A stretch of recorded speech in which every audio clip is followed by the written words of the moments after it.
ಧರ್ಮಸ್ಥಳದಲ್ಲಿ ಬುರುಡೆ ಪತ್ತೆ ಪ್ರಕರಣಕ್ಕೆ ಸಂಬಂಧಪಟ್ಟಂತೆ ಮಹತ್ವದ ಬೆಳವಣಿಗೆಗಳಾಗ್ತಾ ಇದೆ. ಧರ್ಮಸ್ಥಳದಲ್ಲಿ ಬುರುಡೆ ಪತ್ತೆ ಪ್ರಕರಣಕ್ಕೆ ಸಂಬಂಧಪಟ್ಟಂತೆ ಸದ್ಯ ಬುರುಡೆ ಕೇಸ್ನಲ್ಲಿ ಎಸ್ಐಟಿ ವಿರುದ್ಧ ಕೇಸ್ ದಾಖಲಾಗಿದೆ. ಎಸ್ಐಟಿ ಅಧಿಕಾರಿಗಳ ವಿರುದ್ಧ ದೂರನ್ನ ನೀಡಲಾಗಿದೆ. ಬೆಳ್ತಂಗಡಿ ಠಾಣೆಯಲ್ಲಿ ದೂರು ಕೂಡ ದಾಖಲಾಗಿದೆ. ಎಸ್ಐಟಿಯ ವಿರುದ್ಧ ದೈಹಿಕ ಹಲ್ಲೆ, ಪ್ರಾಣ ಬೆದರಿಕೆಯ ಆರೋಪದ ಅಡಿಯಲ್ಲಿ ಕೇಸ್ ದಾಖಲಾಗಿದೆ. ಠಾಣೆಗೆ ದೂರು ನೀಡಿದ್ದಾರೆ ಹೋರಾಟಗಾರ ಜಯಂತ್.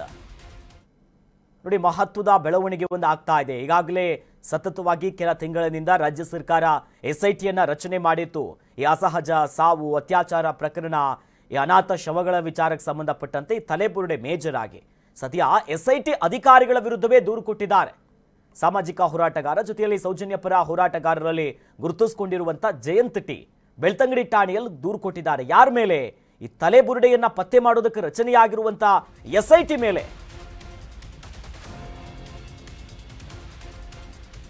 ಎಸ್ಐಟಿ ತನಿಖಾ ಅಧಿಕಾರಿ ಜಿತೇಂದ್ರ ದಯಾಮ ಅವರ ಮೇಲೆ ಬಹಳಷ್ಟು ಆರೋಪಗಳು ಬರ್ತಿದೆ.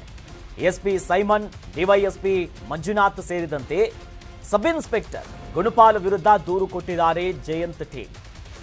ರಾಜ್ಯಪಾಲರಿಗೂ ಕೂಡ ದೂರನ್ನ ಕೊಟ್ಟಿದ್ದಾರೆ ಜಯಂತ್.